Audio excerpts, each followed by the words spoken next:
The Trump administration has threatened to set the Iran deal on fire by the end of the week. That's the deal that ended Iran's nuclear energy program. They didn't have a weapons program, but now they couldn't not only have a nuclear weapons program, they can't have a nuclear energy program. It took out the uranium from Iran. It was an amazing deal. And in return, what do we give them? Nothing.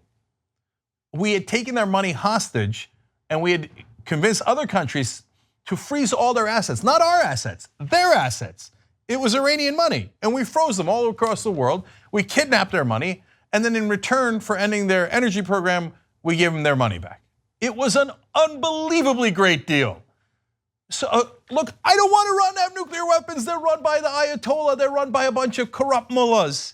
So we didn't go to war. We gave up nothing, and we took away any hope of a nuclear program.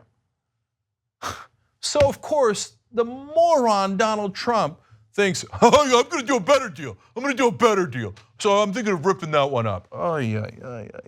So John Kerry, the former Secretary of State who negotiated that deal, is apparently going around to allies and to the people he talked to in Iran to make the deal, including the foreign minister, and saying, look, here's how we can rescue the deal, etc.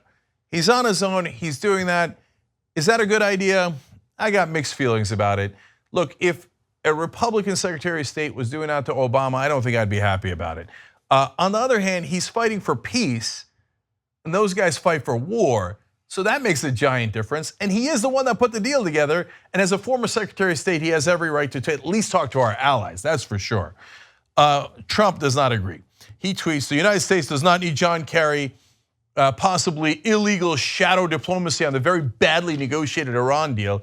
He was the one that created this mess in the first place. If by mess you mean an excellent deal, yeah, that was John Kerry. That's probably the shining moment in his resume. Excellent deal criticized by Donald Trump.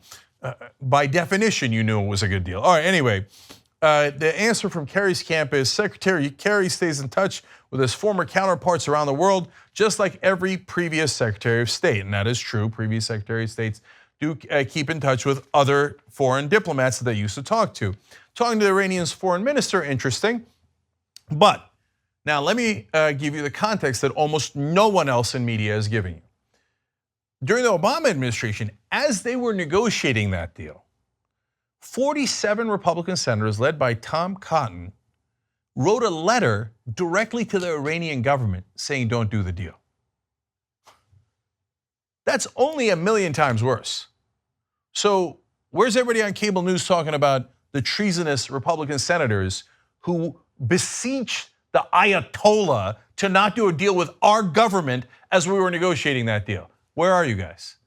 So Major General Paul Eaton was asked about it at the time, it was a couple of years ago, and he said, I do not believe that these senators were trying to sell out America. I do believe they defied the chain of command in what could be construed as an illegal act. And when asked to describe the Republican senator's actions, he said, I would use the word mutinous.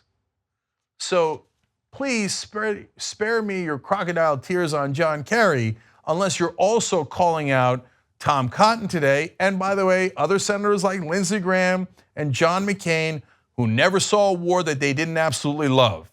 So they were the ones who were mutinous. Okay. Then Rudy Giuliani was speaking over the weekend to a group. They pretend to be for freedom in Iran, if only it were so. Usually it's shadowy groups who support another country who wants a war with Iran. And then they do it under the guise of freedom for Iran.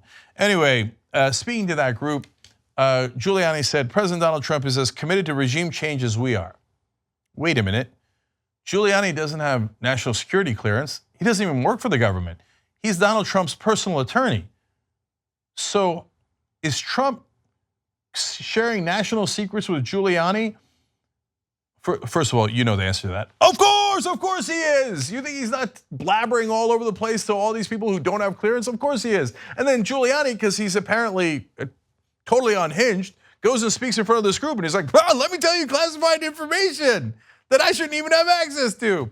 We're gonna do a regime change in Iran. Oh my God, that means war. That means not only are they gonna tear up the deal, We might go to war with Iran. Iran is 4 times the size of Iraq. That's at least 4 times the size of the disaster.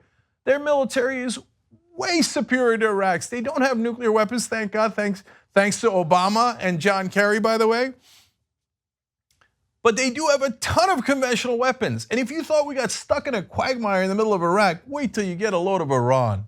But almost everyone in the administration now is a neocon who's in favor of that war. Giuliani went on to say that ripping up that deal and going for regime change, which would mean war, is, quote, the only way to peace in the Middle East. Well, I don't know that anyone's ever written a book better than 1984. Orwell's got to be thinking, nailed it. The only way to peace is war, indeed. And how about the current Secretary of State, Mike Pompeo? Well, he has said in the past, when he was a congressman, Congress must act to change Iranian behavior and ultimately the Iranian regime. And the National Security Advisor is John Bolton, who hasn't met a war he didn't want to make love to. And the Iran war, he can't wait for it. He's among the original monstrous, moronic neoconservatives that started the Iraq war. So all of you libertarians who voted for Donald Trump because you thought he was against intervention in the Middle East, joke's on you, and unfortunately on the rest of the planet as they beat those war drums. The Republicans will always vote for war. If you vote for the Republicans thinking they're not going to drive you into war, you're an idiot. 2 easy ways to follow the Young Turks. One is hit the subscribe button down below, then you're a TYT subscriber. And second is ring the bell. And when you do that on YouTube, you're notified of our videos.